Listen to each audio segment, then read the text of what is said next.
Jack और उसकी कहानी से बहुत परिचित हो गए हैं। और जब अलीबाबा इतिहास में सबसे बड़े आईपीओ के साथ सार्वजनिक हुआ तो हम उसके बारे में बहुत कुछ जानते थे। इसलिए मैं उनकी व्यक्तिगत कहानी के बारे में बात करना चाहता हूं।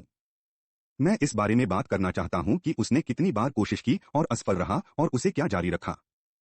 मैं इस बारे में बात करना चाहता हूं कि वह आज कहां है और वह यहां कैसे पहुंचा। मैं इस सवाल से शुरू करूंगा, जैक, आप दावोस में वापस क्यों आए हैं?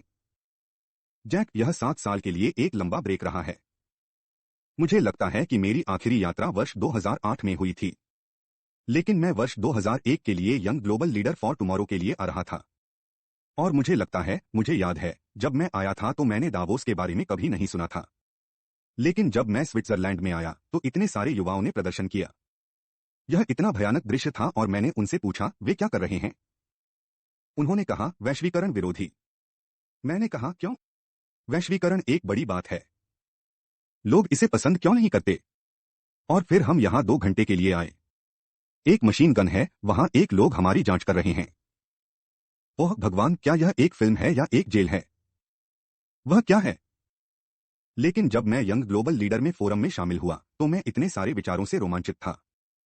पहले 3 से 4 वर्षों के लिए मैंने सीखा कि वैश्वीकरण का क्या मतलब है, सहकारी नागरिकता का क्या अर्थ है, सामाजिक जिम्मेदारी का क्या मतलब है। ये सभी नए विचार और मैंने कई महान नेताओं को नेतृत्व के बारे में बात करते हुए देखा और मुझे बहुत फायदा हुआ। वर्ष 2008 और 9 में जब वित्तीय संकट आया तो मैंने सोचा कि काम पर वापस जाना बेहतर है, क्योंकि हम कभी बात करके दुनिया नहीं जीत सकते। इसलिए वापस जाओ, 7 साल बिताओ। अब मैं वापस आ गया। मुझे लगता है कि बदले में कुछ करने का समय है, क्योंकि मैंने 12 साल पहले बहुत कुछ सीखा था। तो मुझे आज के युवा वैश्विक नेता से बात क्यों नहीं करनी चाहिए, उनके साथ साझा करना चाहिए कि हम कैसे गुजरे हैं। तो यही बात थी। चार्ली, चलो शुरू करते हैं कि आप आज कहां हैं। अलीबाबा कितना बड़ा है? हर दिन कितने लोग आते हैं? एक सप्ताह में कितने लोग आते हैं? यह कितनी तेजी से बढ़ रहा है? जैक, हाँ, हमारे पास हमारी साइट पर आने वाले 100 मिलियन से अधिक खरीदार हैं, हर दिन हमारी साइट पर खरीदारी करते हैं। और हमने, चार्ली, हर दिन 100 मिलियन। जैक, हमने चीन के लिए प्रत्यक्ष और अप्रत्यक्ष रूप से 14 मिलियन नौकरियां पैदा की। और हम 18 लोगों से बढ़कर 30,000 हो गए। मेरे अपार्टमेंट में 18 लोग। अब तक हमारे पास 4 बड़े कैंपर हैं। 15 साल पहले की तुलना में हम बड़े थे, लेकिन 15 साल बाद की तुलना में हम अभी भी एक बच्चे हैं। चार्ली, आज से 15 साल बाद तुम कितने बड़े हो जाओगे? जैक, मुझे लगता है कि 15 साल पहले मैंने अपनी टीम को बताया था कि 15 साल, पिछले 15 वर्षों में हम शून्य से इस आकार तक बढ़ गए। और 15 साल बाद मैं चाहता हूं कि लोग अलीबाबा के बारे में देखें और जानें, क्योंकि यह पहले से ही हर जगह है। मैं चाहता हूं, 15 साल पहले जब हमने ई कॉमर्स के बारे में बात की थी तो छोटे व्यवसाय इस ई कॉमर्स का उपयोग क्यों कर सकते हैं, इंटरनेट का उपयोग कर सकते हैं, पूरे देश में व्यवसाय कर सकते हैं। और मुझे उम्मीद है कि 15 साल बाद लोग ई कॉमर्स के बारे में भूल जाएंगे, क्योंकि हमें लगता है कि यह बिजली की तरह है। कोई नहीं सोचता कि यह आज एक उच्च तकनीक है। यह कुछ ऐसा है जो मैं 15 साल बाद नहीं चाहता। हम अभी भी सड़क पर चलते हैं कि क्यों और कैसे ई कॉमर्स लोगों की मदद कर सकता है। चार्ली, आपने 3 कॉलेजों में प्रवेश करने की कोशिश की, हर बार जब उन्होंने अस्वीकार कर दिया। जैक, नहीं, मैंने कोशिश की। एक परीक्षा है कि यदि आप विश्वविद्यालय जाना चाहते हैं तो आपको परीक्षाएं देनी होंगी। इसलिए मैं 3 बार असफल रहा, लेकिन मैं कई चीजों में विफल रहा।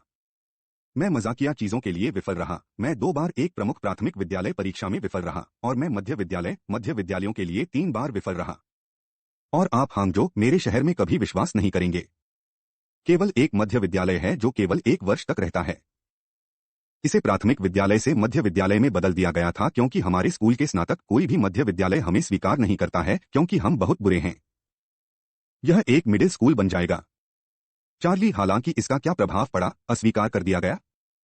जैक, ठीक है, मुझे लगता है कि हमें इसकी आदत डालनी होगी। हम इतने अच्छे नहीं हैं। आज भी हमारे पास अभी भी बहुत सारे लोग हमें अस्वीकार करते हैं। मुझे लगता है कि जब मैं विश्वविद्यालयों से स्नातक हूं, और इससे पहले, आप जानते हैं, 3 साल तक मैंने विश्वविद्यालयों में प्रवेश पाने की कोशिश की और असफल रहा। इसलिए मैंने 30 बार नौकरियों के लिए आवेदन किया, अस्वीकार कर दिया गया। मैं पुलिस के पास गया, उन्होंने कहा कि नहीं, तुम अच्छे नहीं हो।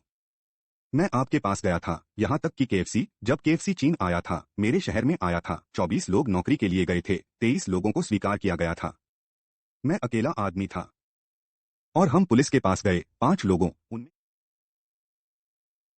मिला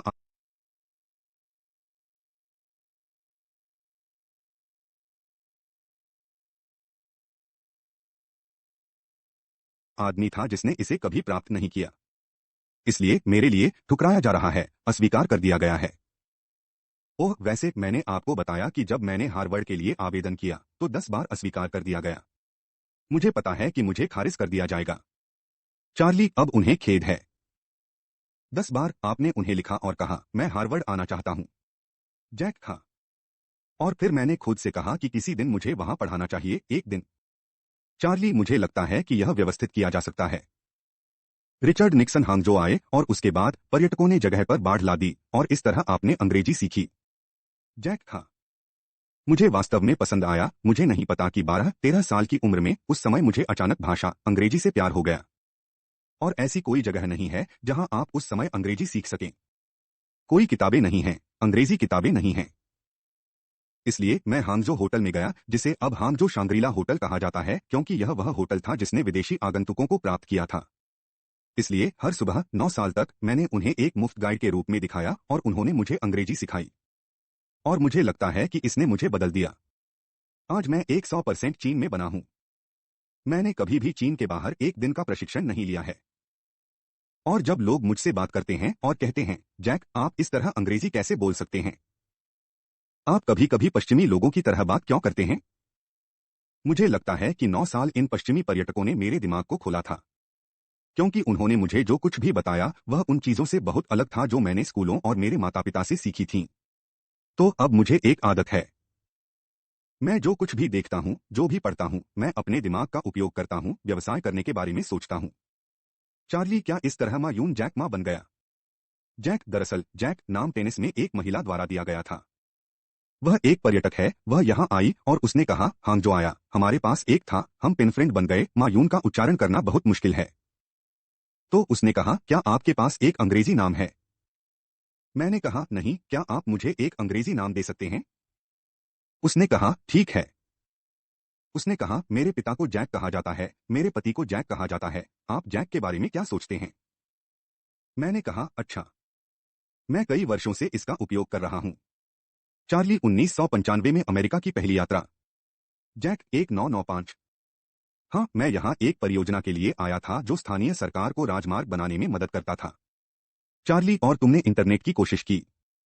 जैक, मैंने सिएटल में और अमेरिकी बैंक नामक एक इमारत में इंटरनेट की कोशिश की। मुझे नहीं पता कि अमेरिकी बैंक अभी भी वहां है या नहीं, लेकिन यह एक इमारत है।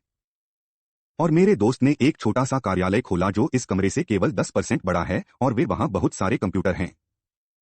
उसने कहा, जैक, यह इंटरनेट है। मैंने पूछा, इंटरनेट क्या है? उन्होंने कहा, आप जो चाहें खोजें। उस समय उन्होंने मूसा का उपयोग बहुत धीमी गति से किया। मैंने कहा, मैं इसका उपयोग नहीं करता। मैं टाइप नहीं करना चाहता क्योंकि चीन में कंप्यूटर इतने महंगे हैं। अगर मैं इसे नष्ट कर देता हूं तो मैं भुगतान नहीं कर सकता। उन्होंने कहा, बस इसे खोजें। इसलिए मैंने पहला शब्द बियर खोजा। मुझे नहीं पता क्यों, क्योंकि यह वर्तनी में आसान है। और मैं जर्मनी से बियर, संयुक्त राज्य अमेरिका से बियर, जापान से बियर देखता हूं, लेकिन चीन से कोई बियर नहीं है। और मैं कहता हूं, ठीक है, दूसरा शब्द टाइप किया, चीन। कोई डेटा नहीं। कुछ नहीं। चार्ली, कुछ नहीं। 1995। जैक, 1995, चीन के बारे में कोई डेटा नहीं। तो मैंने अपने दोस्त से बात की, मैं चीन के बारे में कुछ क्यों नहीं बनाता? इसलिए हमने चीन नामक एक छोटा, बहुत बदसूरत दिखने वाला पृष्ठ बनाया। यह कुछ ऐसा है जैसे मैंने एक अनुवाद एजेंसी की थी और हम वहां सूचीबद्ध हैं। यह बहुत चौंकाने वाला था। हमने सुबह 9:40 बजे लॉन्च किया। 12:30 मुझे अपने दोस्त के लिए एक फोन कॉल मिला जिसने कहा, जैक, आप जानते हैं, आपको 5 ईमेल मिले हैं। मैंने कहा, ईमेल क्या है? उसने कहा, ये बातें हैं। उन्होंने कहा कि लोग बहुत उत्साहित हैं। आप कहाँ हैं? यह पहली बार है जब मैं उस पर एक चीनी वेबसाइट देखता हूं। हम कैसे कर सकते हैं? हम एक साथ कब कुछ कर सकते हैं? इसलिए मुझे लगता है कि यह कुछ दिलचस्प है, इसलिए हमें इसे करना चाहिए। चार्ली, आपने इसे अलीबाबा क्यों कहा? Jack, Alibaba. खैर, जब मैंने शुरू किया तो मुझे लगता है कि इंटरनेट वैश्विक है। हमारे पास एक वैश्विक नाम और एक ऐसा नाम होना चाहिए जो दिलचस्प हो। जैसे उस समय सबसे अच्छा नाम याहू था। इसलिए मैं कई दिनों से सोच रहा था और अचानक अलीबाबा एक अच्छा नाम है।